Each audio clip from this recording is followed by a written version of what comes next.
To head is better than one, এই নীতির উপর ভিত্তি করেই মূলত অংশীদারি ফার্মের জন্ম। দুই বা ততোধিক ব্যক্তি একত্রিত হয়ে মুনাফা অর্জনের উদ্দেশ্যে অংশীদারিত্বের ভিত্তিতে যখন কোনো কারবার গঠন করে ও পরিচালনা করে তখন তাকে অংশীদারি ব্যবসায় বলে বা অংশীদারি কারবার বলে। অংশীদারি ব্যবসায় 1932 সালের অংশীদারি আইন অনুযায়ী পরিচালিত হয়। এটার মূল ভিত্তি হচ্ছে চুক্তি, যেটা লিখিত বা মৌখিক অথবা লিখিত ও মৌখিক উভয় হতে পারে। অংশীদারি কারবারের সর্বনিম্ন সদস্য সংখ্যা হচ্ছে 2 জন, সর্বোচ্চ সদস্য সংখ্যা 20 জন এবং ব্যাংকিং ব্যবসায়ের ক্ষেত্রে সর্বোচ্চ সদস্য সংখ্যা 10 জন। প্রিয় শিক্ষার্থীরা, আমরা আজকে আলোচনা করছি বিবিএ শিক্ষার্থীদের, বিবিএ দ্বিতীয় বর্ষ ও ব্যবস্থাপনা তৃতীয় বর্ষের শিক্ষার্থীদের একটি গুরুত্বপূর্ণ ম্যাথমেটিক্যাল বাংলা সাবজেক্ট, যেটা হচ্ছে ট্যাক্সেশন ইন বাংলাদেশ বা বাংলাদেশের কর বিধি সাবজেক্টের একটা গুরুত্বপূর্ণ লেসন বা অধ্যায়, যেটি হলো ট্যাক্সেশন অফ পার্টনারশিপ ফার্ম বা অংশীদারি ফার্মের কর নির্ধারণ। এই অধ্যায়টি নিয়ে এই অধ্যায়টিতে আমাদের মূলত দুইটা জিনিস শিখতে হয়। একটা হচ্ছে অংশীদারি ফার্মের মোট আয় নির্ণয় এবং আরেকটি হচ্ছে অংশীদারি ফার্মের কর দায় বা প্রদেয় কর নির্ণয়। আমরা আজকে অংশীদারি ফার্মের মোট আয় যাতে একটি ছক দেখেই করতে পারেন, একটি প্রফর্মা দেখেই করতে পারেন, সেই একটা ছক গুরুত্বপূর্ণ নোটস আপনাদের শেখাবো ইনশাআল্লাহ। প্রিয় শিক্ষার্থীরা, অংশীদারি ফার্মের মোট আয় নির্ণয়ের যে বিবরণী, এই বিবরণীটা যে আমি মেক করেছি, এটা যদি আপনি ফলো করে আপনার বই, আপনার সাজেশনস, যেখানে যত ম্যাথ আছে মোট আয় নির্ণয়ের ক্ষেত্রে অংশীদারি ফার্মের আপনি চেষ্টা করেন, প্র্যাকটিস করেন, ইনশাআল্লাহ 100% পারবেন। তো আমরা চলুন অংশীদারি ফার্মের মোট আয় নির্ণয়ের বিবরণীটা শিখে নিই। তো যেখানে বিবরণ টাকা টাকা এরকম আপনারা মূলত দুইটা টাকার ঘর এবং বিবরণ এভাবে ছক করবেন। তারপর প্রথমে নেবেন লাভ লোকসান হিসাব অনুযায়ী নিট লাভ। প্রিয় শিক্ষার্থীরা, প্রশ্নে একটা লাভ লোকসান বিবরণী দেওয়া থাকবে। সেই লাভ লোকসান বিবরণীর একদম শেষ যে দফাটা, এন্ট্রিটা, সেটা হচ্ছে নিট লাভ। সেটা আপনার প্রশ্নেই সবসময় পেয়ে যাবেন। সেই লাভ লোকসান হিসাব অনুযায়ী নিট লাভ লিখে প্রশ্ন দেওয়ার নিট লাভটি এখানে নিয়ে নেবেন। তারপর হচ্ছে যোগ অননুমোদনযোগ্য খরচসমূহ। এই অননুমোদনযোগ্য খরচসমূহ নেওয়ার ক্ষেত্রে এই খরচগুলোই শুধু যাবে। প্রিয় শিক্ষার্থীরা, প্রশ্নে বা ওই লাভ লোকসান হিসাবটিতে কিন্তু অনেকগুলো খরচ দেওয়া থাকবে। সেই খরচগুলোর মধ্যে থাকবে অনুমোদনযোগ্য খরচও এবং অননুমোদনযোগ্য খরচও। আপনার অননুমোদনযোগ্য যে খরচগুলো রয়েছে সেগুলো নিতে হবে এবং সেগুলো কোন কোন খরচগুলো অনুমোদনযোগ্য, এই যে খরচগুলো দিয়েছি এগুলোই।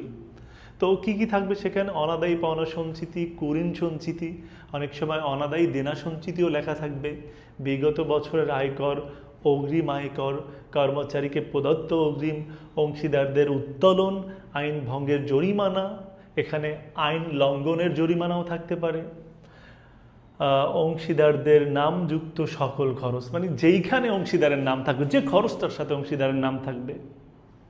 অংশীদারের নাম অনেক দেখছি অনেক অঙ্কে ক খ দেওয়া বা জন্টু মন্টু দেওয়া, যে নামই থাকুক না কেন অংশীদারদের, সেই অংশীদারদের নামযুক্ত যত খরচ আছে যেগুলো তাদের ব্যক্তিগত বৈশিষ্ট্যে অর্জিত, সেই খরচগুলো এখানে নিয়ে নেবেন। ব্যক্তিগত বৈশিষ্ট্যে অর্জিত বলতে বুঝাইছি অংশীদারদের বেতন, এটা কিন্তু তাদের ব্যক্তিগত বৈশিষ্ট্যে, ব্যক্তিগত গুণে অর্জিত হয়, কারণ তারা বেতন পায়, নিজে কর্ম করে বেতন পায়। কিন্তু আবার যদি এরকম লেখা থাকে যে রহিমকে কারখানার ভাড়া দেওয়া হলো, কারখানার ভাড়াটা তার কারখানা আছে বিদেশে পাইছে, সে ব্যক্তিগত নিজে ব্যক্তি বা ওই অংশীদার নিজের গুণে যে পাইছে বিষয়টা এমন নয়, নিজের কর্মগুণে পাইছে বিষয়টা এমন নয়, কারখানা আছে এই জন্য পাইছে। অন্য আরেকজন আর একটা বিল্ডিং থাকলে, কারখানা থাকলে সেও পাইতো। ব্যাপারটা হচ্ছে অংশীদারের কমিশন কিন্তু নিজ কর্মগুণে সে অর্জন করেছে। সো নিজ কর্মগুণে যেগুলো অর্জন হবে, নিজ বৈশিষ্ট্য গুণে যেগুলো অর্জন হবে, সেই খরচগুলো যা অংশীদারি ফার্মের কাছে খরচ, সেই খরচগুলো যাবে এখানে। তাহলে এই জন্য লিখে দিয়েছি অংশীদারের নামযুক্ত সকল খরচ যা তাদের ব্যক্তিগত বৈশিষ্ট্যে অর্জিত হয়। অংশীদার রহিমকে কারখানা ভাড়া প্রদান, রহিমকে অফিস ভাড়া প্রদান, এগুলো যাবে না। রহিমকে বেতন প্রদান যাবে, রহিমকে কমিশন প্রদান যাবে, রহিমকে ঋণের সুদ প্রদান যাবে, এগুলো যাবে। এইগুলো আমরা নিয়ে যোগ করে দিব এই যে লাভ লোকসান হিসাব অনুযায়ী নিট লাভের সাথে এই যে আমাদের অনুমোদনযোগ্য খরচ সমূহ যোগ করে দিলে যেটা বের হবে, এটার কোনো টাইটেল নাই, নাম নাই, লিখবেন। লেখার পর বাদ অকারবারি আয়সমূহ বা আপনি অব্যবসায়ী আয়সমূহও লিখতে পারেন এখানে। এখন স্যার এইখানে অনেকগুলো আয়কে মুখস্থ করতে হবে না, প্রশ্নে যে লাভ লোকসান হিসাবটা দেওয়া থাকবে না, সেটার ক্রেডিট পাশে তো আয় থাকবে, সেই ক্রেডিট পাশে যত আয় আছে সবই যাইবে, শুধুমাত্র মোট লাভ ব্যতীত। অর্থাৎ এখানে লিখে দিয়েছি প্রশ্নের লাভ লোকসান হিসাবের ক্রেডিট পার্শ্বের মোট লাভ ব্যতীত সকল আয়সমূহ এখানে নেবেন। অর্থাৎ প্রশ্নে লাভ লোকসান হিসাবটির ক্রেডিট পাশে যত আয় থাকবে সব যাইবে, শুধু মোট লাভ বাদে। সো সেগুলো নিয়ে নেবেন, এখানে যোগ করে এখানে নিয়ে নেবেন। তারপর উপরের ওই যে ব্যালেন্সটা পেয়েছিলেন এটার সাথে এই আয়গুলো আমরা বাদ দিব। বাদ দেওয়ার পর যেটা বের হবে এটার নাম ব্যবসা হতে আয় বা কারবার হতে আয়। মোট লেখার দরকার নেই, ব্যবসা হতে আয় বা কারবার হতে আয়। যে লেনদেনগুলো বাদ দিয়েছিলেন না, আবার ঠিক সেই লেনদেনগুলোই আবার যোগ করবেন। যোগ অকারবারি আয়সমূহ। স্যার যেগুলো বাদ দিয়েছিলাম অবিকল হুবহু সেইগুলোই কি আবার যোগ করব? ওইখানে যে কয়টা এন্ট্রি নিয়েছেন, লেনদেন নিয়েছেন, এখানে যোগ করবেন ঠিক সেই কয়টা লেনদেনই, তবে একটু কিছু লেনদেনকে একটু মডিফাই করে নিতে হবে যোগ করার সময়। কোনটা ব্যাংক জমার সুদ এবং লভ্যাংশ, এই দুইটা লেনদেন বা এন্ট্রি থাকলে সেগুলোকে মোটাঙ্কিত করে নেবেন। মূল টাকাটাকে অর্থাৎ লভ্যাংশর যে টাকাটা প্রশ্নে থাকবে, ব্যাংক জমার সুদের যে টাকাটা প্রশ্নে থাকবে, সেটার সাথে 100 গুণ করবেন আর 90 দিয়ে ভাগ করবেন।